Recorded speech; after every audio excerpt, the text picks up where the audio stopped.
first. Okay.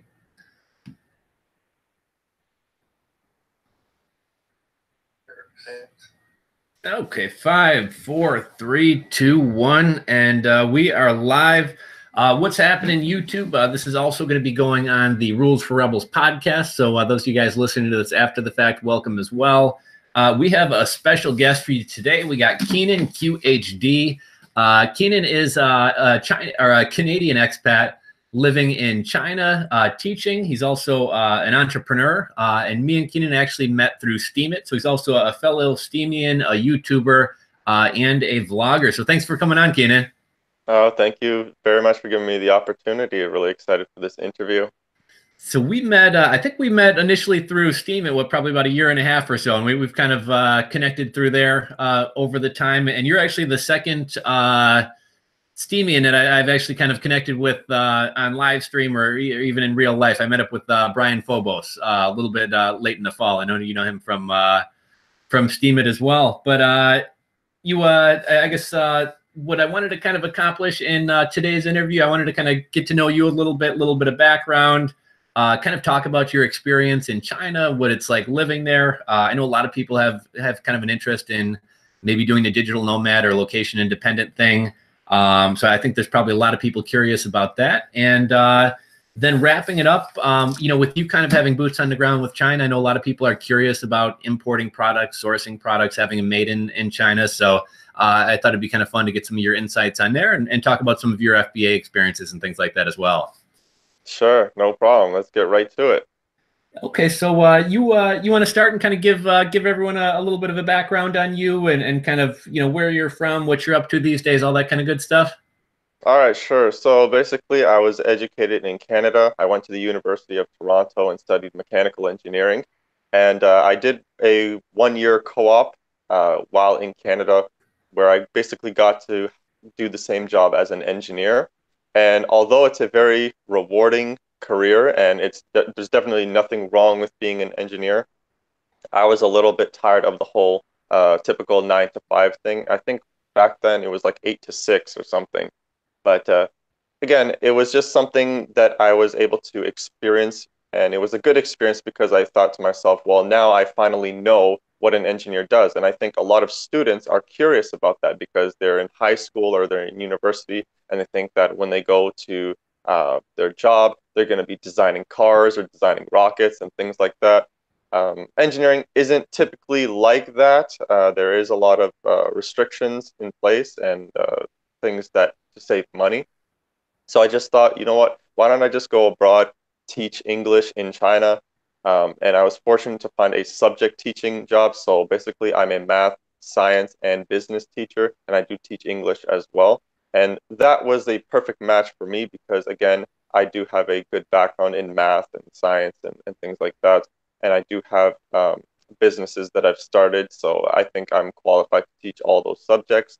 And since then, I mean, I've had a really fun time in China teaching those subjects, exploring the country, starting my own businesses, my own side hustles, and seeing how those go and being able to source products directly from China and being able to go to the factories and just see what it's all like. So, I mean, China is a great place to live. It's a great place to visit.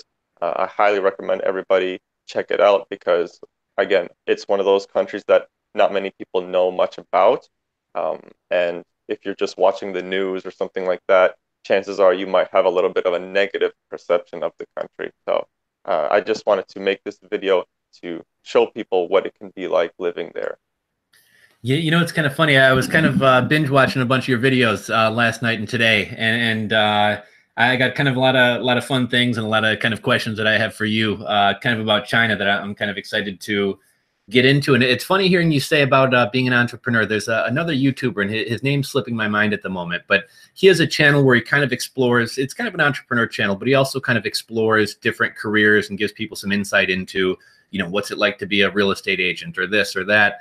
And his background was actually in engineering as well. And he seemingly kind of had the same experience as you, which was he got into it and it wasn't really quite what he expected. It wasn't quite as exciting. So he kind of went off and did something a little bit more untraditional, is having a lot of success on YouTube. So that's kind of interesting there. Let's see here. So as far as like what are you into doing? Just kind of getting to know you. Like what kind of hobbies you have? What do you enjoy doing in your free time? I've got interest in photography and making videos. I mean, I was really into writing blog posts on Steemit.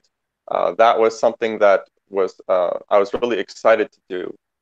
And like you said, we pretty much met on Steemit, but I was a subscriber of your channel before, and that's how I basically found out about Bitcoin and about Steemit as well. But I guess we at that time I just never communicated with you. I was just like a subscriber, and I'd watch your videos on entrepreneurship. Those are things that I was interested in. And for you, actually, you were one of the people that I subscribed to for entrepreneurship because you were one of the people that I thought wasn't like this very fake, like internet marketer type of guy. I think there was a lot of people at that time that I was running into where it was just about, money, and it's just like, all right, click this link down below and go to my website and things like that. I finally found someone where I was just thinking to myself, wow, the guy just acts normal, like he just acts like a normal, authentic guy. So I was happy to subscribe to you on YouTube. So, learning about businesses, learning about self-help and spirituality. I'm meditating almost all of the time, traveling throughout China, especially being able to take photos and videos while I'm here, blogging, just like a whole bunch of stuff. But usually, I'm taking photos, I'm just going out and things like that. Those are the things that I'm really interested in. Well, yeah, and one of the things that I thought was kind of really like you have obviously a fascinating life. You're kind of doing a lot of things that most of us have never done and will probably never experience. And one of the things that I thought was kind of cool about kind of what you do is, part of the reason that I like entrepreneurship is because it kind of gets me out of the whole 9 to 5 thing, and I don't really have to do the traditional thing, a little bit more freedom. But like, really, entrepreneurship is just one path to kind of, living your best life or whatever whatever cliche you want to say. And so it seems like from things I've heard you say and from talking to you, it seems like kind of, even though you have a job, you're living in a really kind of interesting part of the world. You seem to have a lot of time to travel. I know you're actually on the road right now. And so, entrepreneurship isn't the only path. Like, it seems like you have a pretty good work-life balance and, have a lot of time to follow passions and things like that. So I think that's pretty neat. Yeah, I mean, for a lot of people out there that are watching this, there's this whole thing going on, this whole movement about quitting your 9 to 5, and that just makes another rat race. I think at first people are in a rat race to kind of get promoted within their own company, so then they'll be the manager or the boss or whatever, and then now the whole thing is to be an entrepreneur so that you can make money on your own and then you can escape the rat race. But now it seems like a lot of people don't realize how good they can have it with a job. Like there are many benefits of working for somebody else as long as you know what to look for, right? So it's like I am employed by someone, but I still have that freedom. I still have that ability to travel when I want to travel. I'm not being told what time I have to come to work and how long I have to work for. I mean, I do have my classes, but while I'm not teaching, I can pretty much do what I want. I can be in my apartment and do all that. So I think people should realize that, maybe it's not always about starting your own business or becoming an entrepreneur, because as you know, entrepreneurship does take a lot of work, but I think a lot of young people think that they'll just create some Shopify drop shipping store and then, there they go. They're all, they've got financial freedom and making all the money that they ask for. When in reality, it probably doesn't work that way. You're probably not going to have your own, a huge source of income, just like sourcing products from AliExpress or something like that. It does take time. It does take a lot of money sometimes, and it takes a lot of work. So I think people should appreciate having a job, because I don't think there's anything wrong with that as long as it's in line with your value. Yeah, it's kind of interesting. So I think you might be aware, but I sold my business back in October, and I've been kind of trying to figure out what I want to do. And you know, I have kind of my little hustles going, but like you said, you know, things take a while to get going, and it can be kind of a grind where now I'm having to do like 8 things to bring in, you know, half of the money that I was bringing in before with an established business. And so I've been kind of casually looking for jobs, and I'm not opposed to finding something if it's something where I can further develop skills, where there's still kind of a work-life balance. And I'm being kind of choosy about what I'm going after. But yeah, I don't think there's really any right or wrong path. It's kind of all about what's going to kind of allow you to kind of live the life that you want to live. And this is kind of a deeper question here, but when I met up with Brian Phobos, it was kind of interesting talking to him and kind of hearing his life philosophy. You know, some people want to have a lot of leisure time. Some people want to have a lot of success in their career. And I know Brian was kind of talking about, like, he just wants to, he has no desire to do kind of the traditional 9 to 5. He just wants to be able to kind of live comfortably enough and kind of pursue his passions and create content and things like that. Like, what's your kind of like life philosophy? I guess if you could kind of wrap that up. Well, I guess it would be very similar to Brian Phobos. Is just I want to make enough money to be able to just live life on my own terms, to be able to travel when I want to travel, and just live comfortably. I think I don't want money to be an obstacle. I don't want money to be something where I basically have to trade in a bunch of my time to do something that I don't like, and so that I can support myself. I'd like to just create. It's more about freedom, I think. I think freedom for me is the most important value. Just not being stuck in something, you know, and that's why I want to start side hustles that, you know, because you know things change, you know, things happen to your business, things can happen to your job, so it's about creating enough sources of income so that you're not in this bondage, you know, and you basically can do what you want. It's not about being like rich and famous and having the respect of people. It's just being able to just have enough money to do what you want to do. And you know what? Your friendly just dropped a comment and said he dropped a like. So for everybody in the room, if you do me a favor, give the video a thumbs up. If you have anyone who thinks you might enjoy this video, go ahead and share it. Help us kind of rise it in search a bit. Kind of piggybacking off what you just said, I dropped something on the community tab the other day, and it was a podcast. Something I've been interested in a long time is this whole kind of like FI, or like FIRE movement. Yeah, which kind of stands for, I don't know if you're into that at all, but it stands for Financial Independence, Retiring Early. And they had kind of an interesting thing. He was kind of saying a lot of people get hung up on the retirement part. And he said, really, it's just about putting more power in your corner. And he kind of, I think he said something to the effect of, you want your employer to need you more than you need them. And he gave an example. His wife was from, I believe, Kenya or Zimbabwe. And they wanted to go over there and visit, and his employer told him, sorry, we can't give you the time off. We don't think it would be in our best interest. And because he had been living frugally and saving money, and because he did have, you know, kind of his financial house in order, that kind of gave him more power. And I think he turned around to his boss and said, I don't think it would be in my best interest to stay. And I forget the resolution. I don't recall whether his boss caved to him and he got to go on his trip, or he didn't. But just like you said, being able to kind of make those, being able to live your life the way that you want to live it is awesome. So yeah, I'm definitely on board with you there. Let's see, before we get into some of the stuff about China, I had a question for you.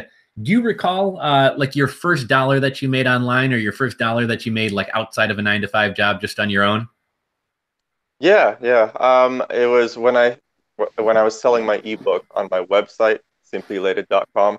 I made a ebook about self-help and spirituality and overcoming things like depression and anxiety. And I remember I put that book out. I had a little bit of a following on a particular forum that deals with like social anxiety and things like that.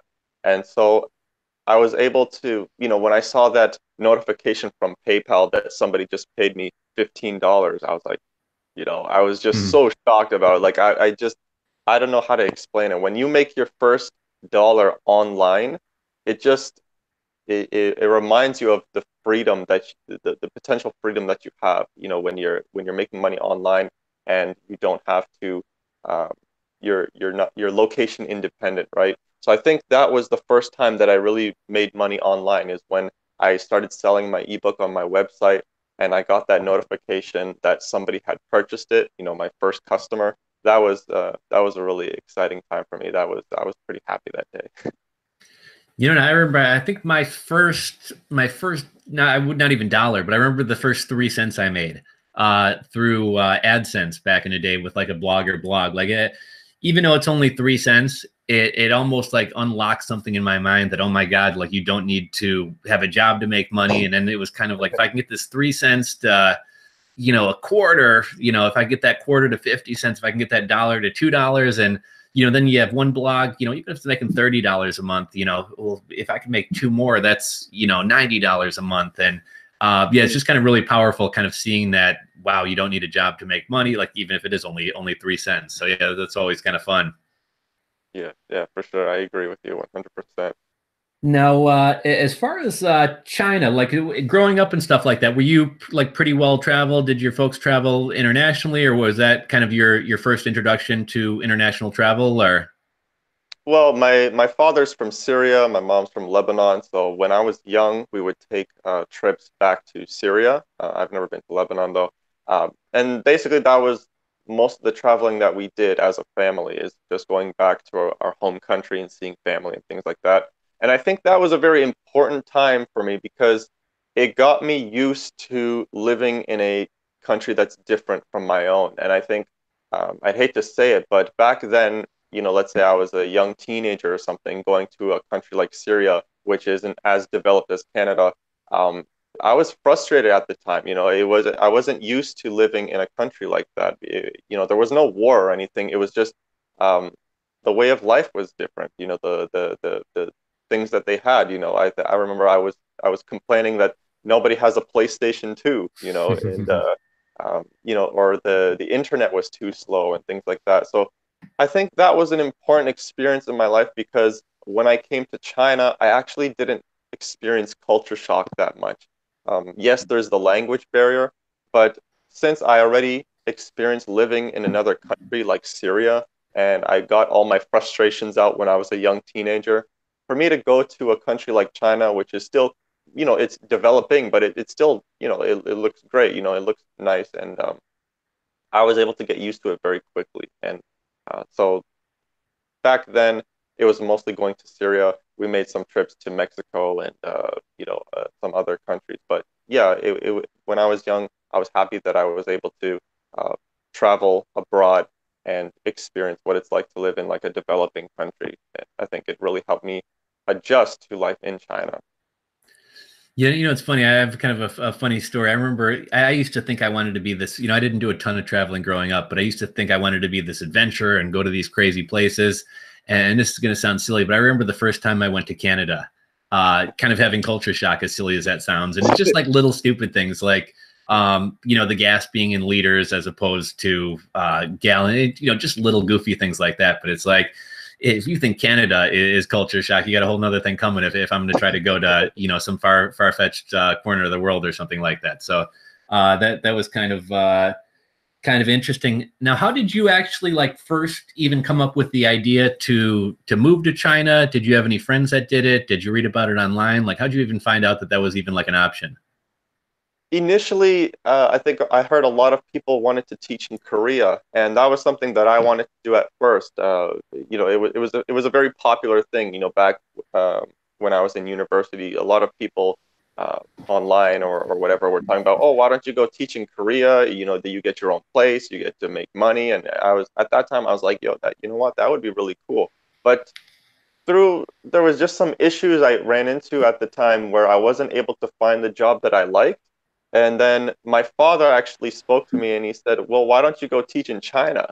And at that time I was like, oh hell no, I'm not going to China to teach. It was just uh I never knew much about the country, and I think what I did know wasn't very positive about it, like the pollution and the crowds and everything. But then he told me about a city called Guangzhou, and so I thought, okay, let me go check out this city because at the time I only knew about Beijing and Shanghai. I looked up YouTube videos, I searched Guangzhou, and I was, watching the videos. I was like, holy crap, this place is actually really developed. Like at first, I thought, maybe just Beijing and Shanghai, and then the rest of China is just like underdeveloped and just like crappy. But then I started finding out that there are dozens of cities that you can live in that look really nice, really modern, and all of that. So that was when I realized that, there is a high chance that I could teach in China. And I found this subject teaching job, which is really good because I recommend anybody wanting to teach in China to teach subjects other than English. I mean, English is good, but there's a higher supply of it. So then again, your salary will be lower or something, and you're more easily disposable. But for me, because I have an education in engineering, I was able to teach math and science as well as business, which makes me more valuable. Like you said before, where that guy, he's able to quit his job or anything. For me, I'm actually quite valuable at my school because it's very hard to find somebody with my qualifications, and so that gives me a lot more power at my job to be able to make certain decisions, and my boss having to listen to me and things like that.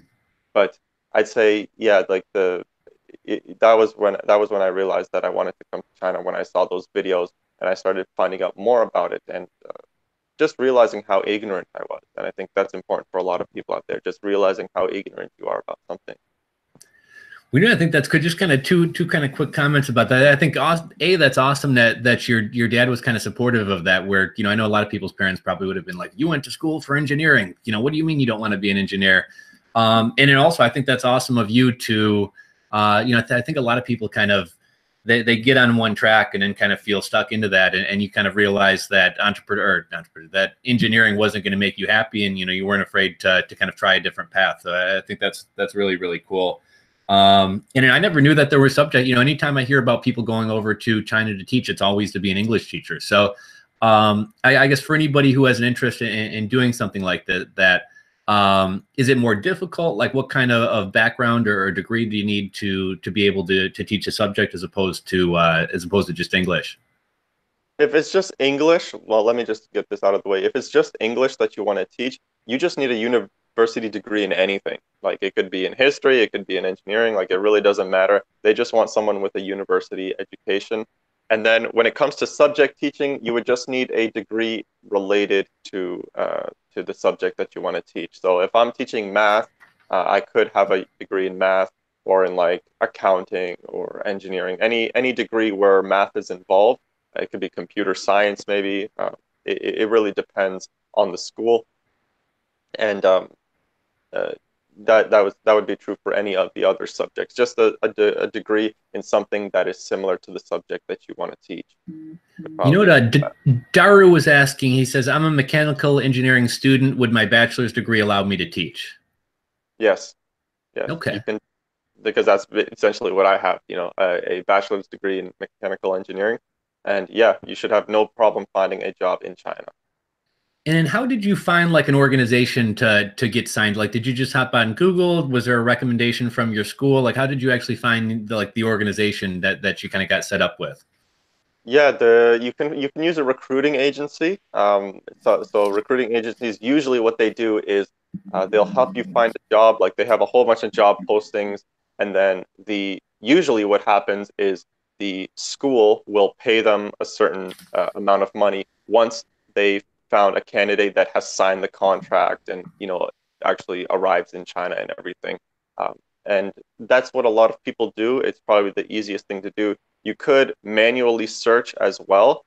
There are people that basically would just, let's say you want to teach at a university, you would just choose a city. Like, let's say you want to go to Sichuan province, and you just could search on Google like universities in Sichuan province, and it'll give you like a list on their Wikipedia or something. You could just send emails to the different departments, by finding their contact information, and perhaps you'll get a response saying, okay, yeah, we're hiring.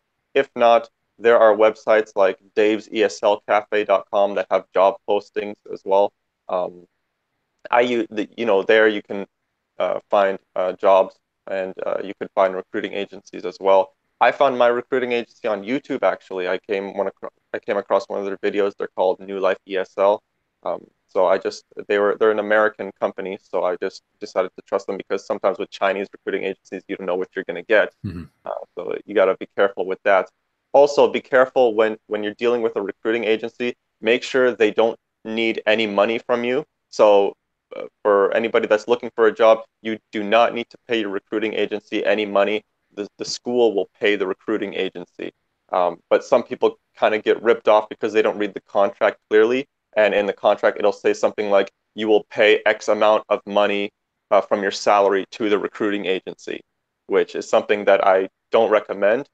So just be careful of that. Make sure that you don't have to pay any money to anybody because it should be the school that pays them. But some deals are like that, where you have to pay every month to the recruiting agency, which is not something that I recommend. And we got a question from Daru was saying, how comparable is the pay you're getting in China to what you would be getting in the US? And then kind of also asked about, well, we'll get into that. He asked about cost of living. We'll get into that in a little bit. But like, as far as the pay, like, how does that compare to what you'd be getting in the US? And like, is your room and board covered or anything like that? Or yeah, so for me, because I think the pay is comparable when you factor in things like cost of living. So for me, being a teacher in China, my salary is definitely lower than the salary that I would get if I was a certified teacher in Canada. But I get my own free apartment that I don't have to pay for. They pay for all my utilities. I don't need a car. I don't need insurance. The cost of living is very low. So when you take those factors into play, you do see very similar salaries. I'm talking about like disposable income, right? So I can save pretty much my whole paycheck when I'm living in China because I don't have many expenses. But if you're a teacher in the US or in Canada, you probably still need to get your own place. You need to get a car and all those things. So when you factor that in, your amount of disposable income does go down. There are places when you first start working in China, I mean, the lowest might be like 6,000 RMB per month, which is, I think, less than $1,000 per month, and that's on the very low end, but you can get things for like 13,000, 14,000 when you first start, which is around $2,000 per month. You can get even higher. I mean, depending on your qualifications, a lot of people they get. There was a guy I know, a friend of mine. He was a teacher in the U.S. and now he's making about 20,000 RMB per month. I don't know how much that is. It's somewhere around 3,000 something dollars per month. But he has his own apartment, and it's just from his stories. I think he says he never wants to be a teacher in the USA anymore, just because like one thing is also you have to take into account is the quality of your students. He used to work for a school in New Jersey. Where was it?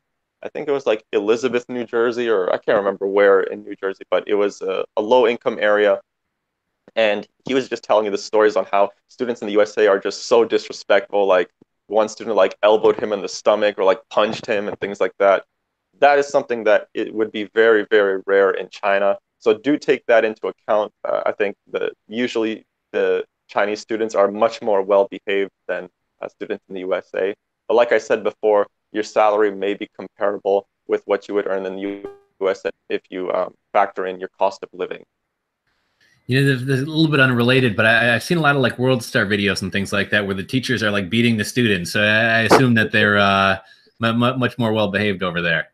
Yeah. I mean, for me, I don't have to deal with fighting. I don't have to deal with people bringing weapons to school, because that is something that does happen in Western countries like in the USA or Canada. You'll have students that bring knives to school, students that bring drugs to school, there are fights breaking out.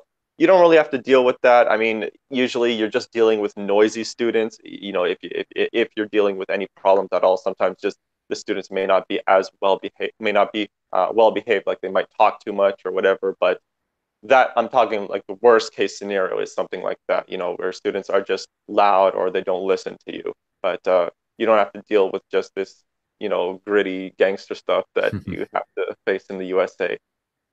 Now, when you're like, going in for this contract and getting set up to go over there, Do you have any control over what area you go to? What I don't know if it's provinces. Do you have any control over like selecting the area that you go to, as well as maybe the age range of the kids that you teach, and kind of what does that look like getting set up or any input that you have? There are jobs all over the country. There are thousands of jobs that you can look for.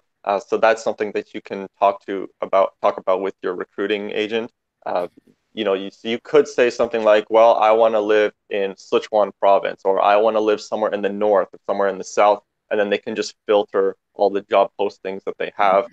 You can say, "I want to teach subjects." You can say, "I want to teach high school students, or middle school students, or kindergarten." Um, because there are so many jobs, basically all they would have to do is just filter through all the available jobs that they have and then see what remains, right? So yeah, you do have a choice on where you want to go. I know in Korea, I think they have something called the EPIC program where you teach in the public schools, and basically you don't even really know where you're going to teach. I think a lot of they'll just say like, okay, you will teach in this school in this city, and you will teach in this school. It's pretty much chosen based on the supply and demand on where they need teachers. But in China, there are just thousands and thousands of jobs, both for public schools, for universities, for something called training centers, which are basically like after school programs the students can go to learn English some more, things like that. Those are like more for-profit businesses.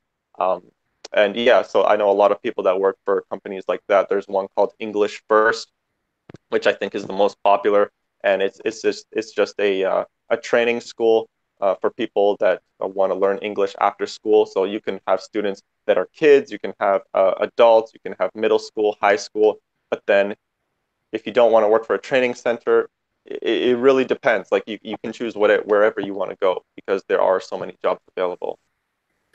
Now, you know what? One thing I neglected to mention at the beginning, I have links to Kenan's YouTube channel as well as his website down below. And what's kind of cool about his YouTube channel is a lot of the stuff that we're going to be discussing here in this conversation, he also has videos on. So he's got some videos talking about, does he get homesick? What are kind of the different tiers of Chinese cities? What is pizza like in China? Going to malls, all different types of stuff. So, if you're thinking about going there, if you just find it to be an interesting culture and an interesting place, if you think you might like to travel to do the digital nomad thing there, awesome. His channel's an awesome resource, and he puts together his videos really well in a really, really entertaining way. So definitely go check that out. Like in terms of somebody who thinks this might be interesting, but is maybe like nervous or scared, or this is way out of their comfort zone. What type of person do you think would enjoy this? And were you nervous going over there? Okay, I think to be able to be successful in China, you have to be flexible. You have to be able to adapt to change, and sometimes these changes will happen very quickly. There are people that are just so stuck in they're just stuck in their ways where they complain every time there's a change. I've had coworkers that anytime there's a change in the way that we have to do something, you just have to hear them complain and complain. Oh, nobody told me. No one said this. Why do they do it this way? They should do it this way. But for me, like you just have to be able to just adapt. Sometimes you're going to be given changes on short notices. Sometimes you're going to have to adapt to changes to your work schedule and things like that. So I'd say the most important thing is flexibility. You have to be able to be flexible and adapt to changes. If not, you're going to have a really hard time here. You're going to have a really hard time. And for me, when I came, I was a little bit nervous because I just wasn't sure what I was going to end up with. I saw pictures of the school. I was happy with it. I saw pictures of my apartment. I was happy with it. But you never know, like you never know what your class is going to be like. You never know any of that. So you never know what your students are going to be like. So actually, what I was nervous about is, everybody hears, the saying that, Chinese people are so good at math and they'll just learn like advanced mathematics in like kindergarten and grade school and things like that. So one thing that I was nervous about is that whatever I was going to teach my students, they already knew like all the way through. They knew everything that I was going to teach. They probably even knew it better than I did. That was something that I was worried about, that they were just going to smoke me and just outsmart me and be able to calculate things way faster. Fortunately, that was not the case. I got to see the reality of it, is that, like, there's a stereotype that all Asians are really good at math.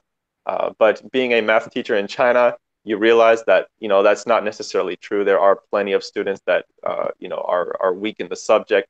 And it makes you more valuable as a teacher, because you feel like, okay, I'm actually doing something. I'm actually teaching them something, versus, teaching to a bunch of students that are just like, oh, when is this guy going to shut up? I already learned this in like grade 3, So I was nervous, but it was a little bit of nervousness. I think that's normal, but nothing too crazy. And I haven't regretted this decision, ever since. I'm very happy to be there. There are some things that kind of pissed me off, like the whole internet situation, but overall, it's a really good experience. And what are there, like, I guess in terms of your schedule as well as the students, like, what is it, Monday through Friday, 9 to 3, like here? Do they go year round? Kind of what's your schedule like? Okay, so basically, I mean, I would hate to be a Chinese student, because they do study quite a bit. Let me just explain this. So, um, what they got to do, they've got to wake up at around 6 or 6:30, and then they've got to go to class before 8 o'clock. Now, the classes are from 8 a.m. until 12 p.m. They'll just have classes. Each class is like 40 minutes or 40 to an hour long, 40 minutes to an hour long. And then they'll have their lunch period from 12 to 2 o'clock. And there where they get to eat lunch, and then they have this like afternoon rest. It's part of Chinese culture where during lunchtime everybody just goes to sleep. After they finish eating, so all the students go back to their dorm. They sleep until like before 2 o'clock, and then at 2:15 they start their classes again. From 2:15 to 5:45, they've got more classes, and then they go for dinner, and then from 6:30 to 8:20 they've got independent study. And then at 8:20, if they live on campus, they have to keep studying until 10:30 at night. But if they don't live on campus, they get to go home at 8:20. So if they live on campus, they're pretty much studying until 10:30, and then at 10:30 they've got to go back to their dormitory and then sleep, and then they repeat the whole process. But for me as a teacher, can have classes anytime between 8 a.m. To 5:45. So I might have like 2 classes back to back in the morning. So let's say from 8 to like 9:40 or something.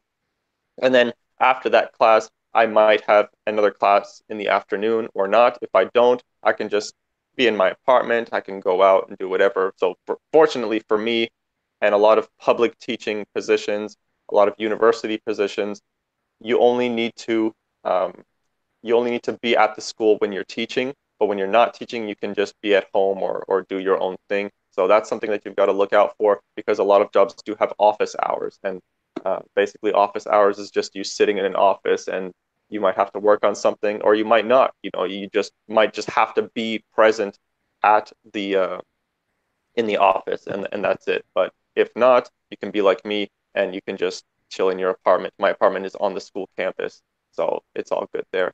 But yeah, I can have anywhere from 2 to 6 classes per day. So it's not bad. Maybe I've had as low as 8 hours of classes per week, and the maximum I've had that my contract allows is 25 hours of class per week. But it depends on the school. Sometimes you might have 18 per week. It really depends on the school. Yeah, okay, so that sounds like an awesome work-life balance. Definitely beats a 40 or 50 or 60 hour work week, and it seems like what you do is pretty enjoyable as well. And then I apologize if you mentioned was that 5 days a week? Yes, sorry, I didn't mention that. Yeah, Monday to Friday. That's how it works in the public school system. You have classes from Monday to Friday. Um, but if you work for a training center, the training centers work a little bit different, because they're after school programs. So for them, um, they might have their day off on a Monday or a Tuesday, Monday and Tuesday. Some places only have one day off a week. So you might only have like Friday off or Monday off. Some places, some training centers may have 2 days off a week, but they're not back to back. So it might be like you have Monday off and you have Thursday off. But at a training center, because it's an after school program, your hours are usually you work from the afternoon until the evening. So it might be from like 2 o'clock in the afternoon until 8 p.m.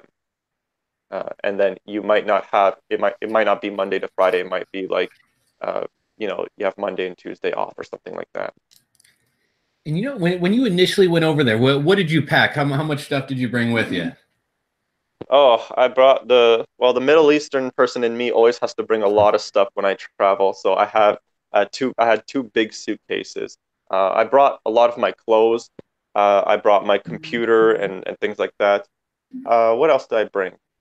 Um, Gosh, I think it was a lot of clothes and oh God, it's hard to remember. It happened so long ago. This was like almost 5 years ago. But I think if you're coming to China, mm, maybe you can stack up on deodorant because there is deodorant here, but Asian people just don't seem to use it as much, and I don't think they smell as bad as we do. Um, so there's that. But I think deodorant, if you want to buy it here, it is a little bit more expensive. So a lot of people they'll just like buy like a 6 month supply or a year supply of deodorant, and they'll just pack it in their bags. Um, Geez, what else did I bring? It Let me slipped ask my mind. let me ask you this. This might be an interesting one. This obviously isn't relevant to you. But in kind of prepping for our interview, I was kind of reading a little bit about other people's experiences. And for women, I read a girl's blog and she said there's not tampons in China. So she was recommending girls bring like a year's supply of tampons. Oh, that could be true. Yeah, that could be true. Yeah, I think perhaps. Yeah, I don't know. My girlfriend is Chinese, but I never really asked her about stuff like that. Um, but I guess not. I guess I probably so that might be something to look into if you're a woman. Look on. There are other websites that you can look onto, like people's blog posts about the 5 essential things to pack when you're going to China. Deodorant is one of them, even though they have it here, but it might depend on the city that you live in. Like if you're in Beijing, Shanghai, you'll definitely be able to find it. You can find it in my city, Qinhuangdao, which is a tier 3 city.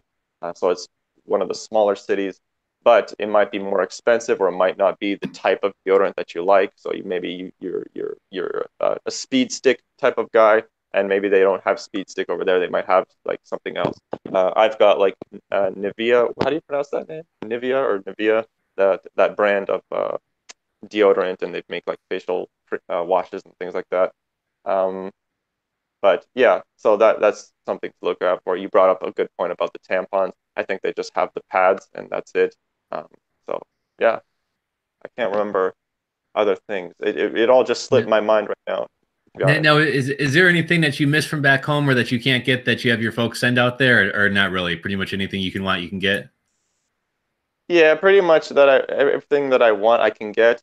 Last time when I was in Canada, which was back in the summer, I stocked up on candy. Like I had like Nerds candy. I had Airheads. I had a whole bunch of other different brands of candy that I couldn't find while I was here. So that was pretty much the only thing. But other than that, um, maybe spices as well. Certain spices they might not have.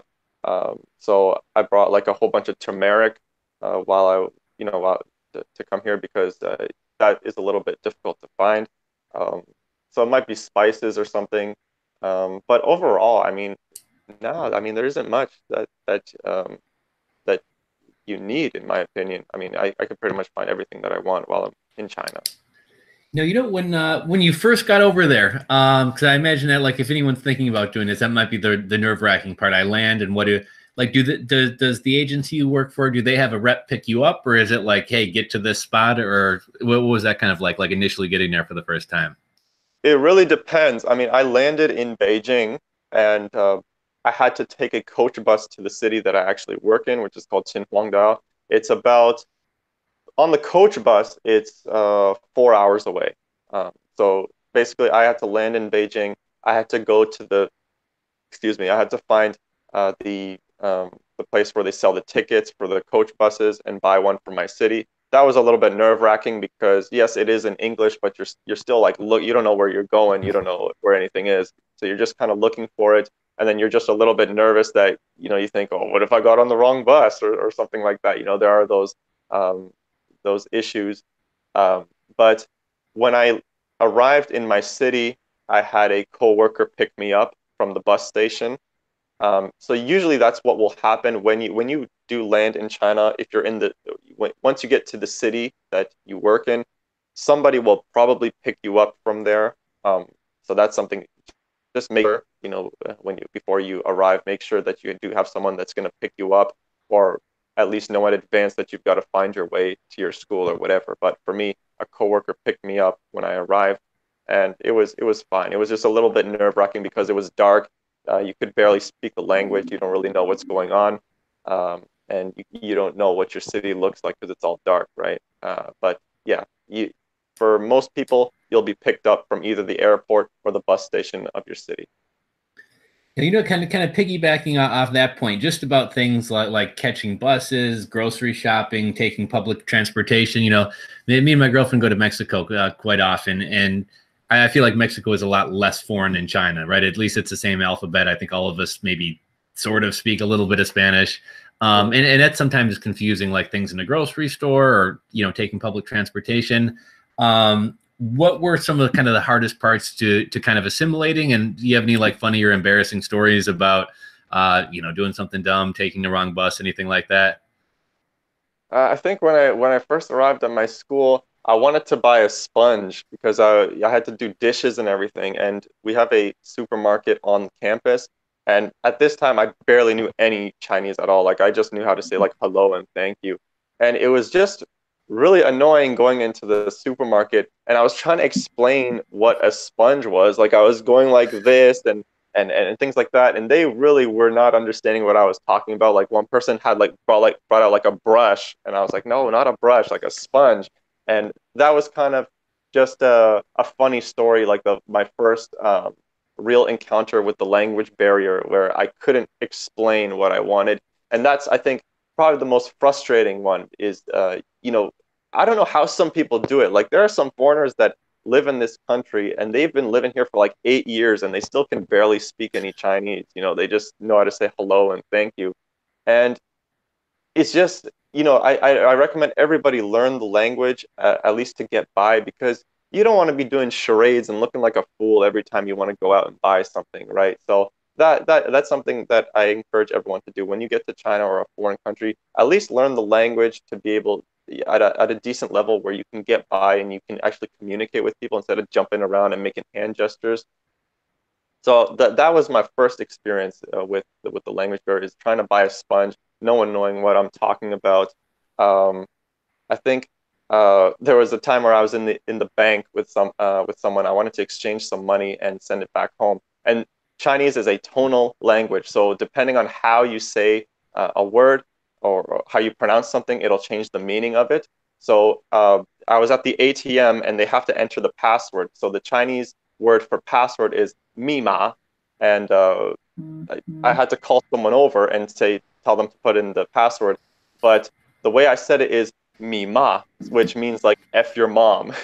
So this is something that I like shouted from across the bank to one of the bank tellers, and my friend that was with me, my colleague, he's like, "Oh, don't say that. It's a bad word." And that was kind of a funny yet embarrassing story of how different the language is. Just the way you pronounce it, it completely changes the meaning. So instead of saying password, I said something like F your mom. It was just, crazy. Now, when you go to the store, was that weird having like all different, if I go to the store, like I know I'm going to get white American cheese and ham and whatever, like, did you have to learn an entire new way of cooking, or kind of like figure out kind of what their ingredients, what products to buy, things like that? Or is there anything from the States over there? Or what does that scenario kind of look like? Yeah, it's gotten better since I've arrived. Now they've actually got an imported food store where it's just a store full of imported products from all over the world: USA, Japan, Malaysia, and all that. It is quite pricey, so it's not something that I recommend you buy from all the time. You probably should just learn how to cook with their local ingredients. I mean, they've got a whole bunch of different spices Before I used to cook with butter a lot, but butter is pretty pricey over here. So I kind of toned it down over there. Same thing with olive oil, like a small bottle of olive oil, like, this big, is probably like $20. So it is a little bit pricey to cook with olive oil and things like that. So you've got to just find the ingredients that are more suitable for you. So nowadays, I use a lot of millet. I don't know if you've had millet before. It's like a small yellow grain. Um, Okay. uh, and they've got a lot of rice as well. But things like quinoa, I haven't really been able to find a lot of quinoa unless it's in the imported food store, and it's quite expensive. So that's one thing that actually, oh yeah, okay, that's one thing that I brought from Canada is big bags of quinoa because I like to cook with that. Um, but yeah, there's a lot of things that I've changed my diet to bit more of the Chinese palate because you don't want to be spending a whole lot of money on ingredients. But cheese is something that is really hard to find in China. You've got to go to the special imported stores, and they're usually very expensive, for small pieces of cheese. So that's something. If you're somebody that likes to eat a lot of cheese, you may have to change your diet when you get to China, unless you really want to spend a whole lot of money. But I've seen some American products, different types of sausages and meats and things like that. But again, you should probably just like change your diet to fit more of the Chinese dishes and things like that if you want to save money. No, yeah, I'm kind of jumping around a little bit here, but I don't know if I saw you reference this, but I've seen a couple other people reference it. Is there something like when you get into the country as well as when you go home to visit, you have to check in at the police station or something like that, or? Yeah. So that's something that I've got to do once I get back to the mainland. Once you arrive in China, if you're not in a hotel, because usually if you're a tourist, you don't have to do this because the hotel will do it for you. When you check into a hotel, they'll notify the police station that this person is staying at this hotel. But if not, so for example, if I'm living here, when I arrive in China, I've got to check into the police station uh, for the city that I'm in, so that they know that okay, I'm staying at this address and all of that. And then while you're in China, you can travel around the country without needing to. I mean, don't, I'm not 100% sure of this, but it's only when you leave the country and then come back in, you've got to do this whole check-in process. But while you're in the country, I think you don't really have to do it as often. Okay, and let's see. As far as like dating and friendships and things like that, are most of your friends Western, Chinese, both, and then also kind of I've heard you say kind of when you're a foreigner there, you're kind of always going to be an outsider. So just kind of anything that you can speak to in regards to kind of who your friends are and kind of what's that's like, and have you found a group of people that kind of accept you and. Yeah, I mean, for me, I don't have too many friends here. It's definitely possible, and there are in the bigger cities, you're going to have more English-speaking Chinese people there, or maybe more that are kind of know Western culture and things like that. I mean, for the most part, most of the people that I would consider friends would just be my students. A lot of times it's kind of different. Like it still kind of feels awkward, but I think in the West and in America and Canada, you have a more professional relationship with your teacher. So it's like you come to school, the teacher teaches you stuff, and then when school's out, like you don't even want to see them, ever again until the next day, right? But almost every year that I've taught, my students will invite me to places. They'll invite me to restaurants. They'll invite me to see a movie and things like that, which at first made me feel a little bit uncomfortable because, man, I'm a teacher with my students. But eventually, you do kind of get used to it. If you're really into making friends, you can make friends as long as there are a lot of people that just want to make friends with you to learn English or things like that. If you're okay with that, then more power to you. But if somebody is trying to make friends with me to learn English, that's something that I kind of try to avoid because I do come here to teach English, and it doesn't make sense that now you're giving someone free English lessons. Um, so, I mean, you can definitely make friends. There's a lot of different apps for language learning. And then that way you're able to just meet different people from around the country. And whenever you travel there, you have somebody that can show you around. So I use an app called Hello Talk, which is a language learning app. That's how I've met a lot of my friends. They live in different cities, and then I say something like, "Oh, I'm gonna come to this city on such and such day. Do you want to hang out?" And they'll say, "Yeah, sure, no problem." And then we'll hang out and all that. So I do have friends, but I do spend a lot of time alone or with my girlfriend and things like that. You can do both here. I think dating is much easier when you can speak the language. When you don't speak the language, then now you're restricting yourself only to people that can speak English, which is going to drastically cut out, all the potential people, because Chinese people in general don't really know how to speak English. They're only a few of them, within the whole country, a small percentage of them. So if you can learn the language, then it'll be much easier to get a Chinese girlfriend or a Chinese boyfriend, and that'll be fun. And like what are you some of the, I've seen some stuff on your video. I saw you and you went to I think it was a spa the other day, and I've seen some of your other adventures at the mall and things like that. Like, what are some of your favorite things to do over there for fun or when you're not working? The bathhouse, man. The bathhouse is the place to be. It's just a great way to spend time. You just go there, you take a shower, you can get massages, you can go into the sauna, the hot tub. It's really a great way to spend time in China. If it's just like a Tuesday night or it's sometime in the evening, you don't have much to do. You can just go to the bathhouse, get a massage. Another thing I like to do is to play pool. I really enjoy playing pool. So if I've got some foreign England that just recently came to China, I'll enjoy playing pool with him and just going to one of the pool halls here. They've got a whole bunch. That's something that I enjoy doing as well. They're really big. China's really big on basketball. So if you like basketball, you can definitely find a lot of basketball courts here. And you could even come and watch a game, like one of the CBA games, the Chinese Basketball Association. They've got a whole bunch of different teams. They've got soccer games here that you can go and watch. They've got a whole bunch of different soccer teams, basketball teams, badminton, a whole bunch of sports and all of that. But for me personally, I like to spend a lot of my time at the bathhouse or playing pool or on the computer. And, there usually are places to go out to, like bars and things like that, depending on the city that you're in. But yeah, so that's what I would do. Now, I saw one thing earlier, and I was going to ask you on toilets. But are there any like kind of like weird themed restaurants, themed nightclubs, kind of activities that somebody from the States or Canada might find like completely different? Let me think. Well, the restaurants are really cool here. The type of restaurants that you can find here are much more diverse, I think, than in the West. I mean, you've got your hot pot restaurants. I don't know if you've had hot pot before, but you've basically got this big pot in the middle of the table, and you buy your ingredients, and you're able to just cook it in the pot, kind of like a soup.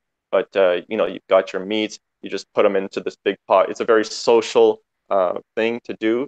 That's what a lot of people do when they're going out with friends. They'll have hot pots. Karaoke is something that a lot of people like as well. So in the West, I think when people go to karaoke, usually you're singing in front of a whole bunch of people. But in China, you've got your own little rooms. So they've got, even in the malls and things, they've got very small like stalls, like they look like telephone booths or something, and it can accommodate two people. After you're doing shopping and everything, you can just go into that room and close the door, and you're able to kind of sing songs and everything. You can put headphones on to listen to the music, and you've got your mic, so you can just have fun inside the mall with karaoke. But if you want to go with more people, they actually do have special uh, places you go to where it's just like your own room that you can book for as many people as you want. So let's say you're a group of 5 people. You've got like big screens, you've got speakers, you've got microphones, you can order snacks and drinks and all of that. It's really fun. I highly recommend everybody try that out. It's called a KTV here. Good sound system and everything. That's something really fun. I've seen like Hello Kitty themed hotels before. When I was in the city of Dalian, they had a themed hotel, and you could choose which one you want. So for me, they only had one type of room available. It was just like this room. It was like an autumn themed room. So they had like this fake tree going through my bedroom, and they had like the wallpaper was like leaves and things like that. But then you could also find like Hello Kitty themed ones, or pretty much anything else. Um, what else? Uh, the fashion is kind of funny here, like the urban fashion that they've got. They really like to put English letters or English words on their clothing. It seemed as like fashionable when you put like English on your clothing. Like you'll rarely ever find shirts that have Chinese on them over here. But instead, they'll have like some weird Chinglish shirts that just say things that don't even make any sense. And a lot of people don't even know what it means, and they can't even speak English. But it'll say just big words and letters that doesn't have any meaning, and you're just like, huh? But that's in fashion, and I remember I saw a picture of someone. It was a woman, and she was like a manager for one of the schools, and she was wearing a shirt. She doesn't even speak English, and on her shirt it said "Masturbate your way to success." And I mean, she had no idea what it even meant, and I just saw a picture of it. I was like, yeah, man, that's China. They really like to put English words on their shirts, and it doesn't make any sense, and it's really funny sometimes like that. And yeah, that's something funny about their fashion. I think it was in your video of your trip to the mall. I think you were kind of showing us some of the storefronts and some of the people kind of wearing some of those things. And yeah, Jay Capola had just said search for kids wearing or Chinese kids wearing English words. He said there's some funny memes and things out there. Yeah. And then Wandering Marine was saying those hot pots are delicious. So I'll have to check that out. I think I don't know if it was hot pot. I think you had to do a long jump. I think you had a discount on your hot pot and some sushi the other night, or maybe that was your birthday one. But I was watching one of those videos earlier. Which video? I think you were at some restaurant and they had like kind of a long jump, and depending on how far you jumped, Oh, yeah. you got a discount on your meal. Yeah, that was one of the buffets at the Shangri-La Hotel. I think it was like a Christmas discount or something. Yeah, I had to jump. The further that I jumped, the bigger discount I got. So when I jumped, I got 15% off. It's one of the buffets here. So yeah, they had a whole bunch of stuff there. They did have kind of a hot pot there. I didn't have it, but they just had like one pot with a boiling broth, and they had like meats on the side where you could just take the meats or the vegetables, put them in the pot, cook them for a few seconds, and then take it out and put it on your plate. But yeah, that's a really good buffet, actually. They had good seafood and everything. Now, I guess kind of moving on to kind of business and things like that. I know a lot of us order stuff from AliExpress or Alibaba or DHgate. A lot of people have an interest in doing that. So I'd love to hear some kind of insights from you on stuff like that. One of the first things I was going to ask you, just because you do have the blog and the vlog and everything else, if you had to give, 1, 2, 3, like, do you have any tips? I know I'm kind of putting you on the spot here, but any tips, any life hacks, any like little trick that maybe you've learned recently or that you like to use? I was watching another video the other day, and someone was like, just as an example, saying something like buying a domain and forwarding it to your YouTube channel, so you can tell somebody to go to johnbrown.com and it'll take them to your YouTube as opposed to having to go to YouTube / But in anything that you've kind of figured out in terms of blogging, vlogging, e-commerce, anything else that you think might benefit people, kind of a life hack type thing? About e-commerce in general? Or, not even necessarily, just like anything, like online marketing, driving traffic, blogging, YouTube, like any little trick or hack that you think is just really powerful that you want to share? Well, I think when you don't make it so obvious on what you're trying to do, I think that can help a lot. Like instead of saying like download my free ebook or something like that, that isn't. I think when you just provide value to people, when you just show them, okay, if you want to do this, then just go here. A lot of times, I've wanted to promote DTube and things like that on the Steem blockchain, or I've wanted to promote my blog. So I would just put content not to promote DTube, but just, let's say I found a really good DTube video, I would just share it, and then people would watch it that way instead of saying, oh, check out this DTube, it's a decentralized platform, blah, blah, blah. I think when people are getting something of value, then they're more likely to just check it out and things like that. Anything else? I mean, for me, when I go to China and things like when I'm doing business in China, it really does help to know the language, and then that way you're able to, they'll treat you differently. If you can speak Chinese, they will sometimes they might be a little bit more friendly, or they might give you a better deal, or because they feel a better connection with you. Other times, if you know Chinese and let's say you go to a factory or something, you can tell them that you don't speak Chinese, because sometimes if you tell them that you speak Chinese, they're going to be more careful with what they say. I remember I went to a factory for my glass straws back in the day, and they didn't know that I spoke Chinese, and so they were kind of talking with each other about the prices and everything. And it was just funny to listen to them because they think that you don't understand what they're saying. They kind of are more authentic in that way. So if you can speak Chinese and you pretend like you don't speak it, they'll just let out all the details, and they'll just talk to each other about what's the lowest price they can do and blah blah. And then when you listen to that, then you can kind of negotiate your price and keep that in mind and pretend like you never understood anything you said. So if they just say like, oh, okay, just tell him the lowest price we can do is $5 per box, and then you hear that, and then you try to negotiate with them and try to bring them lower than $5 or $5, even though they're saying like 7 or 8 or whatever. So I think knowing to speak the language is a very good life hack, because sometimes if people know that you speak the language, they'll be more friendly with you. But if you want to be kind of more secretive about it, you can say that you don't speak it, and then you can gather more information, because a lot of Chinese people just think that a foreigner is incapable of learning Chinese, so they'll just assume that you can't speak Chinese. This has happened all the time. I've been in restaurants, and people will just say, oh, look, a foreigner, he cannot speak Chinese. How am I going to speak to him? And they're just going back and forth saying, oh, you talk to him. No, you talk to him. So they're just going back and forth, and I'm just sitting there listening. I can understand everything they say.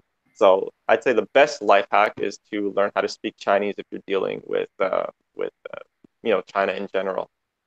That's really funny. That's one of the things I was going to ask about you. And my girlfriend's Mexican, but she doesn't necessarily. She could probably pass for some other ethnicities. So it's funny when we go to Mexico, or even a flea market here in Chicago or whatever. You'll hear people say things like no, charge them 15 or whatever else. So that's funny. And that's I was watching one of your videos the other day, and you had kind of talked about that exact same scenario, and you said finding a way to kind of use this to benefit me. So I think that's an awesome idea there. Let me ask you a couple like common questions I get about like Alibaba, AliExpress vendors, things like that. Something a lot of people ask me, and something that I'm actually kind of curious about myself. In terms of like samples are really expensive, right? Like even if I'm buying some little cheap item, it's like $80 for the shipping and everything, and everyone wants to DHL you things. And obviously, like ePacket exists for smaller items, but it seems like suppliers don't take you seriously if you're, well, I don't want to pay $80 for this. Can't you just send an ePacket for? Is that just kind of how business is done over there? Do they think you're cheap and you're not going to buy? Is there any way to kind of get around that, or any tips that you have for people who maybe want to order 5 different backpacks before selecting the one, but don't necessarily want to pay $80 5 times? Yeah, see, that's a bit challenging, because for people to get samples in the US, it is going to cost a lot of money. I do have a lot more freedom here because I'm in China, so people are much more likely to send me free samples and things like that, because again, it's within the country, so shipping is very cheap. Oftentimes it'll be for free, or you just pay the shipping cost, and the shipping cost will be like, how about it'll be like a few dollars, it won't be anything expensive depending on the size of it. Um, so if you know somebody in China, like, I don't know, if you know me or something, we might be able to work something out where you can just send it to me and then I can inspect it. I've been thinking about doing something like that, actually, just creating some kind of business in that regard where I can inspect products for people, or I can receive samples and then I can inspect them myself instead of having them ship it all the way to America, things like that. I can just do that here. I think uh, they do know that a lot of people are not very serious. Um, so I think that is difficult when you do live in Canada or the US, and you're trying to save on shipping samples and things like that. I don't know how to kind of get around that. I don't know how to kind of get them to take you more seriously if you just want like an e-packet or something. But if you know somebody in China that can do it for you, like look at the product, then I'd say go with them. So for me, I don't have as much of an issue receiving samples and things like that because I am within the country and I do speak Chinese and people do take me more seriously there. People here are really, um, they really value image, so they want to deal with people that look successful or look like they've got things going for them. And if you're just some random guy that doesn't have a website, doesn't have anything, they'll probably be like, "Oh, I'm probably just wasting my time sending Or look stuff." like they've got. But for if you can present yourself in a way where you look like you actually have a good business going on, I think that'll help a lot. And I think that would be an awesome idea for you, because I know there are services out there that will inspect things, but just having another Westerner who kind of has you understand the language, I'm sure you can build a rapport with them, but you're still very easy for somebody like myself or other people watching this channel to communicate. So I think that would be incredibly valuable. And I think you and I had talked before, and you'd kind of offered to maybe be a go-between, and one of these days I definitely like to take you up on that. But as a service, I think that would be incredibly valuable. Yeah. Another question I had for you too is so I've gotten a couple samples for some items recently. There's something weird going on with our camera where I'm on all the time. It's not switching back to you. I'm not sure why that is, but in terms of quality, I've been ordering a number of samples recently, and obviously you can only tell so much from a picture, right? Like I can say, oh, that sort of looks good. Is there any way to communicate to, I imagine there's like two tiers of things, because I've ordered things in the past where the first order is great, and then I negotiate the price down, and then it's cheaper plastics or cheaper materials. And recently I'd ordered a backpack and it looked good quality. It looked nice. And then it showed up and it was just, thin material, kind of cheap feeling, kind of canvas. Like, is there any way for me to say to a supplier, like, almost like, don't give me the well drink, give me the good stuff? Like, any way to, whether it be words or a way to communicate with them, or? Well, first of all, yeah, you want to. I mean, this is basic stuff when you're first starting out and you're dealing with a factory. Is first you want to get them to ship you just the perfect ideal product that you want before you start manufacturing it. You have to. This is a tough one actually, because I did have that issue where I wasn't too happy with the quality of product that I was ordering at first, and that's why these restrictions are put in place where you maybe give them 50% of the money that you owe them, and then once they've finished manufacturing it, then you can give them the rest after you inspect it. But I mean, this is something that everybody is trying to do, right? Like everyone's trying to get the best quality, and it can come down to rapport with people. It can come down to how well you know the factory. You've got to, I think probably the rapport and the image is the best thing. You've got to find a way to build a good relationship with people. Like I said before, knowing Chinese, being in China, being able to go visit the factory is also another thing. So if they know that you're going to come visit the factory and that you're capable of visiting the factory, I think they're much less likely to actually try these things on you, like putting in cheaper plastic and whatever, because now you have a way to actually go to the factory and see the product before they ship it. Whereas before, they're just going to think, well, I don't know who this guy is. I don't know how well he's doing. Let's just ship him some other crap. And that has happened. I mean, I know people where they ordered a bunch of stuff from China, and then they ended up receiving just a box full of literal garbage. It was just like a bunch of crap and things like that. Or they ordered like a battery or something, and they thought it was going to be of a certain quality, and then it's just some like no-name knockoff Chinese brand of a battery that will die very quickly. So I think number one is building up a proper relationship. That's the most important thing to me, is building a proper relationship with the factory so that they actually do take you into consideration. They do actually take you more seriously than just some random guy. Unfortunately, I don't really know any other way. We know. I think the rapport thing is really important because it's just kind of a funny story. It's a couple years back, but I was doing hoverboard parts at the time, and it was funny. There was a little bit of a miscommunication, and we had made one order. When we went to reorder, I'd asked for like a little bit of a tweak on the product, and there essentially there were male hoverboard gyroscopes and there were female parts, and they wound up sending me about $7,000 worth of the wrong part. And they weren't really willing to take it back. And I'm like, oh my gosh, this is a disaster. And it actually turned out I was one of the only people who had these female parts, and they actually wound up going gangbusters on Amazon, and it worked out well. But that particular supplier, wound up building a real good rapport with her. She would send me pictures of her baby. She had a baby. She'd send me pictures of her kids, and, kind of developed a friendly rapport. And I definitely got a much higher level of service. I'd ask her, are there any hot products, anything I should, be aware of? I'm sure she, made a couple bucks for herself, but she would act as a middleman and reach out to other factories for me. And, on occasion, she might ask me to leave an Amazon review or buy this, but I definitely think that rapport helps. I think that's a great tip there. It is tough, though. I guess if anybody watching, if somebody had an interest in like hiring you to, I guess, check quality for them or assist them in contacting the suppliers, that's something that you'd have any interest in doing? Oh, yeah. Yeah, for sure. Okay. So, yeah, I guess at the end and also in the description box, I'll put a link. But, yeah, I mean, I think that could be very beneficial to the audience as well as to you.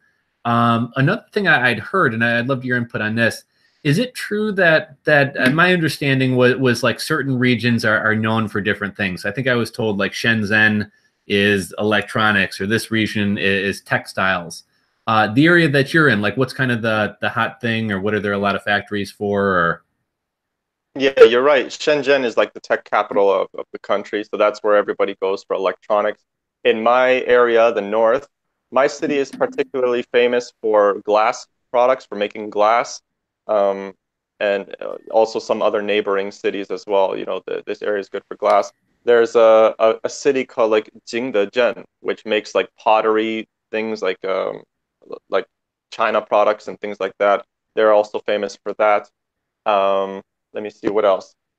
There's like Beijing and Shanghai where they have, they've some automotive companies have an agreement with Chinese auto manufacturing plants where they'll make a car, like let's say a Mercedes or a Honda, but they'll actually manufacture it in China, and it'll be cheaper because importing cars in China is extremely expensive. So people will pay a lot of money for that.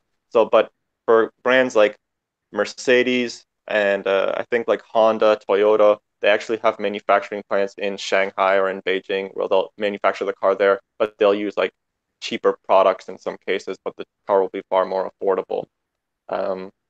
What else? Let me just see. That's what I know right now. I'm trying to think off the top of my head what else. I'd say, yeah, my place is glass. Shenzhen is electronics. Guangzhou is known for trading, so there's a lot of trading companies in the city of Guangzhou. Shanghai is known for finance, and I think that's all I can come off the top of my head.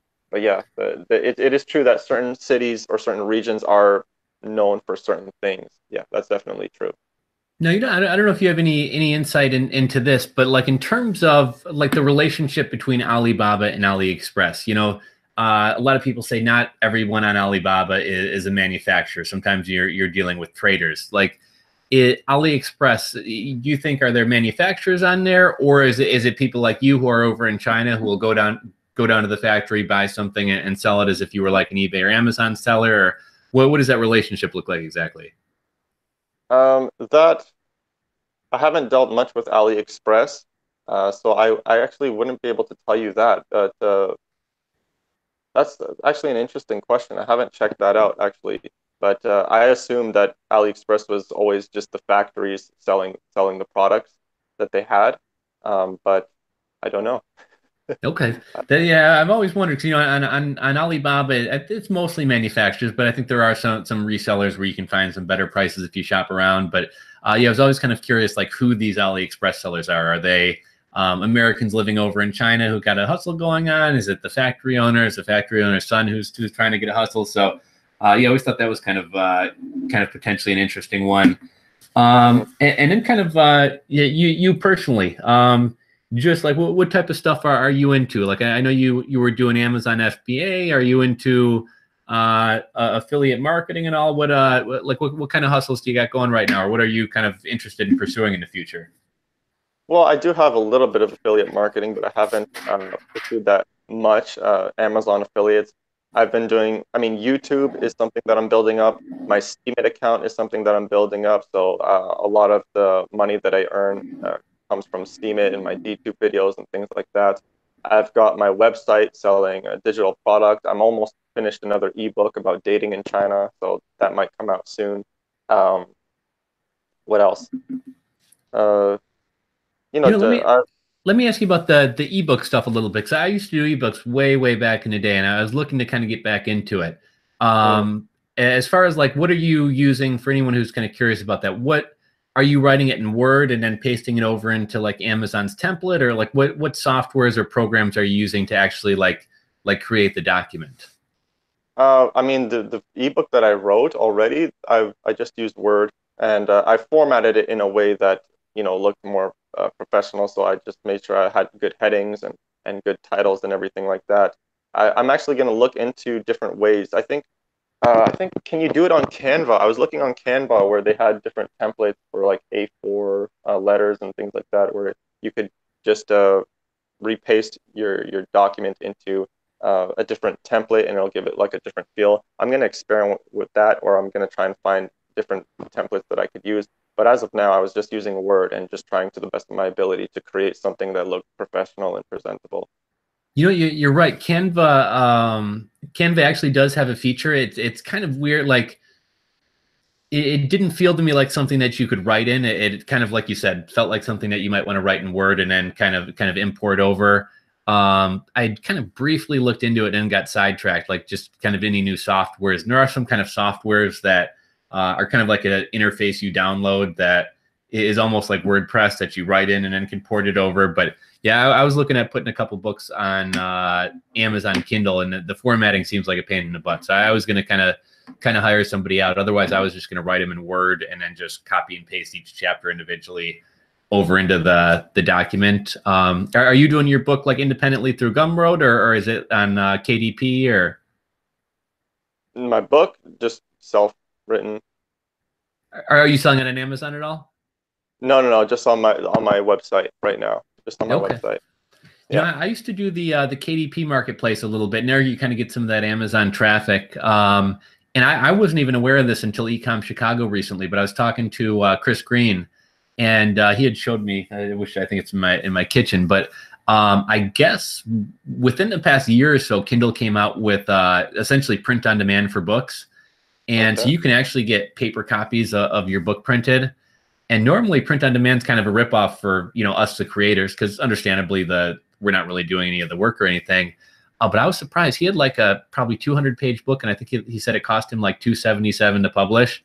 So I was thinking, if you could publish a book, charge $15.95 or even $19.95, which I think is within the realm of fairness for a book. That's pretty good margins there. So that's something I was looking into, and for yours that might be worthwhile to check out as well. Cool. You said KDP Marketplace? Yeah, so it's Amazon KDP, which is kind of like the Kindle marketplace where people with Kindles can download it. But I guess now they're also doing paperbacks as well. Okay. Cool. I'm gonna look into that. And I was also I know you do a lot of vlogging, and I think it was maybe within the last year or so that you kind of really stepped up kind of the production, and you got the music and the scenes. And as somebody who's terrible at video editing and things like that, I was just kind of curious, like your process. So like when you're filming, are you filming an hour of footage and then going back in, having to watch it all and chop it up? Or are you like purposely getting certain shots in like 30-second to 2-minute clips to where you can kind of piece it together? Or like what does that kind of look like for you? Because I really like kind of the stuff that you're putting together. Yeah, I mean, I usually record very short clips. So just I like to record people walking and walking streets and things like that. So I'll just hold the camera and record for maybe 10 seconds. and then turn it off. I usually do not record for a very long period of time. Like I won't record like an hour long or 15 minutes or anything like that, unless it's me talking, you know. So I'll have my my A roll, which is just me talking about a certain topic. Either I'm holding my camera or my phone or whatever, and then I've got like a big library of different clips that I've recorded over the years or over some time, that I can just look at the thumbnail and I can see, okay, oh, I remember I took this in Beijing, so then I can put that clip in there and just shorten it. So I prefer to use short clips. It just makes things a whole lot easier, because when you have long clips, you've got to watch it all over again, and it's not fun. But just get like different clips of different actions or different behaviors, and then I can usually remember when I recorded it, and then look through it and just drag and drop like that. And I think in a video the other day, I think you said you'd kind of stopped taking out the big camera and have been doing more cell phone stuff just because it's portable and easy to bring around. Like you had I think you do a great job of kind of like setting the scene and kind of getting good, you know, really good B-roll and things like that. I saw like there was one shot where it almost looked like the camera was like panning along with your shoe. Like how are you getting some of these like interesting shots like that?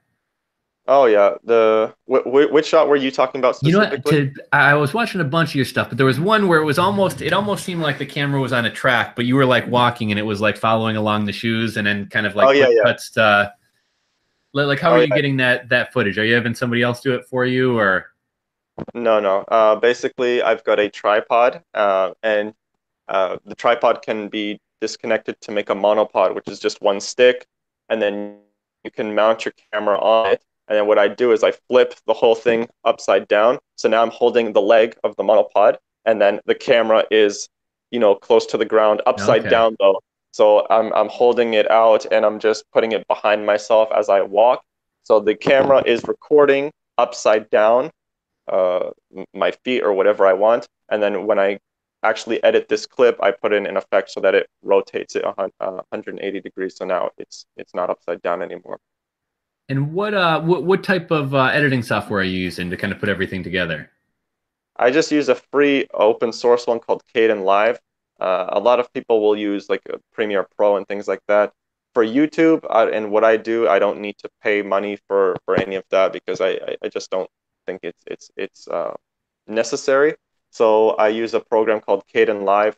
It's normally for Linux, but it's available on Windows. It's available on Mac as well. It's a very good program, a little bit buggy, but it's gotten so much better throughout the years, and it works quite well actually. So it's something that I use all the time. I don't have many problems with it, except, you know, bugs appear here and there. But the actual program itself is actually quite powerful, and you can do a lot with it. I was very surprised that, you know, when I was editing videos and I was watching videos, I was thinking, oh man, because there's always this thought in the back of my mind where I'm thinking, oh, is this going to be the time where I'm going to have to buy Premiere Pro? You know, when I learned new editing technique, I'm just like thinking, okay, I think this is the time where now I need to buy Premiere Pro to do this different, you know, transition or whatever. But then, much to my surprise, I realized that you can do it on Kenan Live, and I'm just, oh, damn, I can actually do it here. And it's really cool to realize that there's a lot that you can do with this program, and it's free.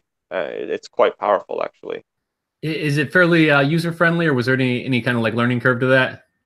Well, I mean, it's non-linear, so basically, it's like a lot of the other editing software. It's not as user-friendly as, say, Windows Movie Maker, but again, Windows Movie Maker doesn't really allow you to do much.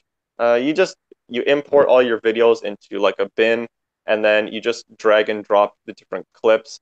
If you've used iMovie, it's probably similar to iMovie. You've just got your different tracks, and then you drag your clips. It depends on the effect that you want to do.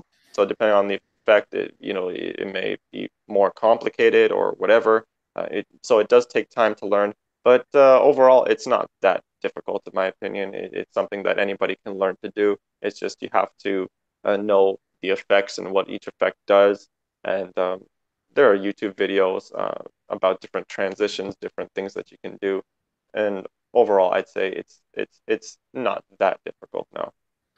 And like, how did you find like I really kind of like what you're doing. How did you find your style? Like, did you look at kind of some vlogs that other people were doing to kind of see like what types of transitions, or did you just kind of find it on your own, or how did you kind of find your style, just in terms of like setting the mood with music and kind of cuts and all that type of stuff? Well, there's another YouTuber called Serpent ZA. He's probably like the most famous China YouTuber right now. So he makes videos about China similar to me. So I learned some things from him and how he does his B-roll. So he's got his main shot where he's talking, and then he's got clips that he puts on top to, set the scene and set the mood. But then also the one I learned the whole the music thing from Peter McKinnon. I don't know if you know him, but he's really famous on YouTube as well for making videos and things like that. He always likes to shoot in like 120 frames per second to give that really slow motion cinematic view of everything. So he's somebody that I learned a lot from, and that's why in a lot of my videos before, I'll have like an introduction like, "What's up, everybody? Today I'm going to talk about blah, blah, blah." And then you have like your B-roll of like different shots with the music and everything. That's something that I learned from Peter McKinnon and other people. And then, yeah, and the whole low angle shots is just something that I guess I just figured out for myself. I just I got my monopod and I had my camera. I was just like, what if I just record really low angle shot? Because that's something that I learned as well, is that um, when you're filming, you want to try and shoot from an unusual angle. That's something that a lot of people will think like, wow, that looks so cool, that looks so cinematic.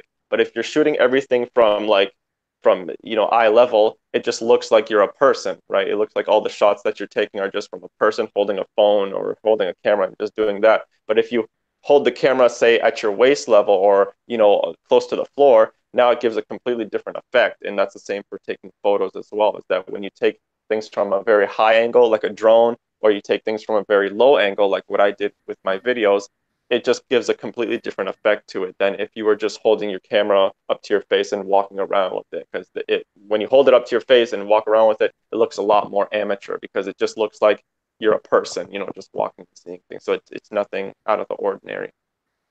And then, lastly, I figure we'll wrap up in a minute. I know you're traveling, and I'm sure you probably want to take advantage of your vacation, the city that you're in. But lastly, I just wanted to touch on Steemit a bit. I've been a little bit absent from there, but that's kind of where we initially met. And I know you were doing really well on there, growing a following and stuff. And I've been dropping by a couple times in the past couple days. But what's kind of your thoughts? What's kind of the morale over there right now? Any new people I should be aware of to check out, and just kind of I'm a little bit out of the loop, so just kind of curious your thoughts and what's going on over there right now.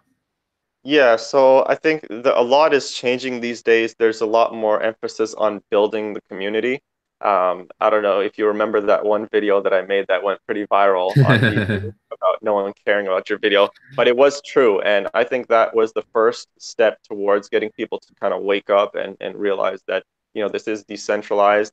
And I think because of the bear market, now when you're only earning like $5 to $10 on a D2 video, people then are not thinking so much about money. So that's the good thing that the bear market has brought, is that because payouts are much lower, people are now thinking about other things. They're thinking about the long term.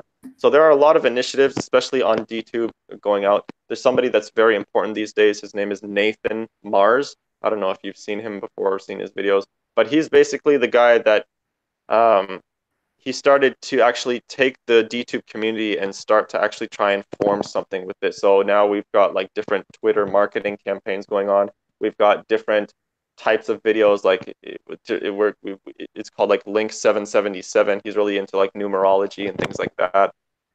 And he's helped to unite the community a whole lot. I mean, he was able to give delegations to a whole bunch of people. I remember just recently my delegation finished up with him, but he gave me a delegation of 7,777 steam power. And just to a lot of people that were providing value to the platform. And, he didn't really expect anything out of it. But, he didn't say like, okay, now that I've given you a delegation, do X, Y, and Z. It's just like, use it responsibly. I'm not going to follow you around on how you use this delegation. But so it was very kind of him, very thoughtful, because he did this to several people using his own money, using his own time to try and build up this community. And now I think it's starting to really become something a lot better instead of just that free for all that it was before. where everybody was just trying to make videos and earn as much money, and everyone's kind of fighting for upvotes and everything. Nowadays, I think the community has gotten a lot stronger, and I think people have gotten a lot more authentic.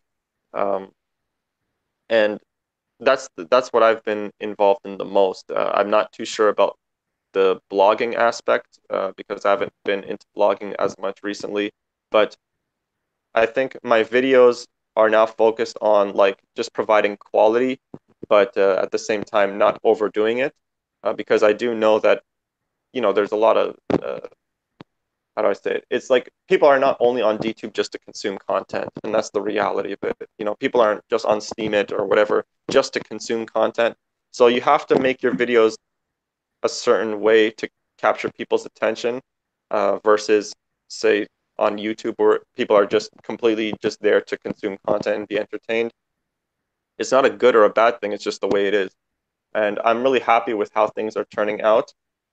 And nowadays, people are starting to take more action. People are starting to realize that it is decentralized, and that, if something is out there that you don't like, you do have the power to change it. So maybe you don't like the way the interface is on DTube. Maybe there is something that you can do. Maybe you can find somebody that can redesign the interface, or maybe you can create your own community or something like that. So I think it's really exciting.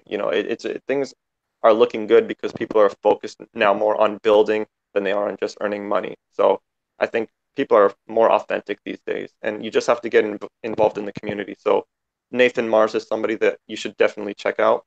Okay. And see what the things that he's doing over there. A lot of stuff. He's working very hard to create like a real community with a marketing team and just people that are responsible for different things, and we can actually get moving into one direction and build this place up instead of everything just going all over the place like it was before. It was just chaos before, I'm sure you're very well aware of. And have you dabbled with it? You play around? Have you played around with any other blockchain? Like I saw now, like there's like a smoke.io, which is kind of like a marijuana themed Steemit. There's more recently bit.tube, which is kind of a sort of like an offshoot of DTube. Anything interesting on the horizon, or any other like platforms that you're kind of playing around with at all? As of now, nothing has really captured my interest a lot. I mean, these days, um, I'm just looking at places where I can actually provide something, where I can, excuse me, where I can actually enrich the platform. So for personally speaking, there's a lot less focus on Bitcoin for me because as of now, it just seems like, well, it's just speculation where there's nothing that I can do as of now to actually enrich it, and everything is kind of left up to developers and what they're doing.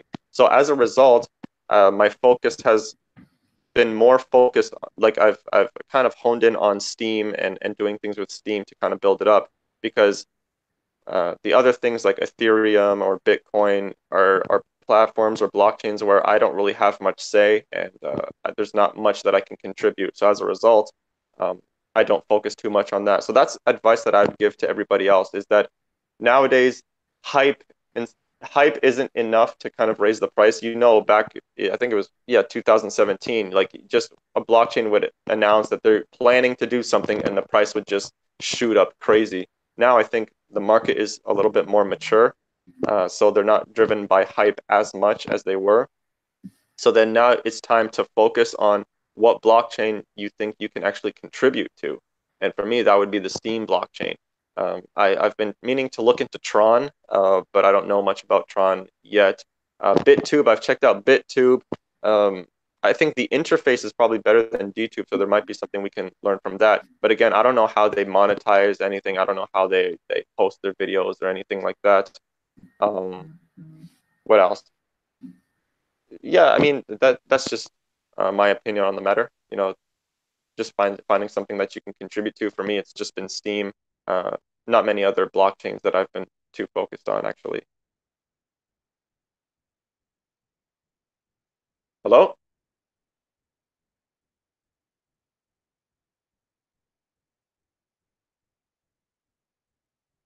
Let me see.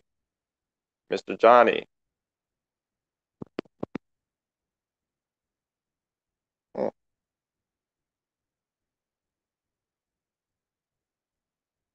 All right. Well, peace out, y'all.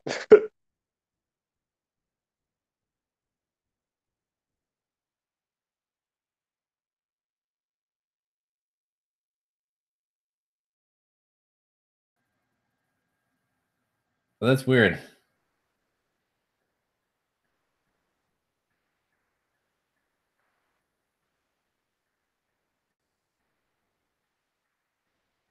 Okay, guys. You know what? I'm not sure what happened there. We lost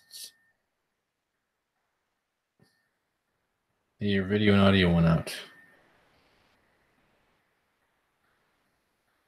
Okay, so I apologize about that, Kenan. And guys, it looks like at first I cut out, then he cut out, and now I'm on this hangout by myself.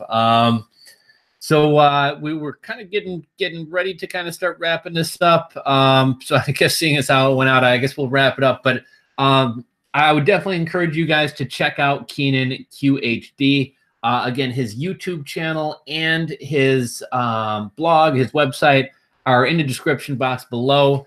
I know he had mentioned that he would be open to kind of working with some of us in terms of maybe getting some insights into China and product sourcing and Alibaba suppliers and all that. So if you're interested in getting in touch with Kenan, if you're either thinking about ordering something on Ali, are already kind of doing that business, but would kind of like some feet on the ground. He's a great guy. He's an honest guy. He offered to kind of help me out with that a while back. And I had kind of been taking a little bit of a break from Amazon and some product sourcing, but I'm definitely going to take him up on that. I think that would be an awesome business idea and an awesome service.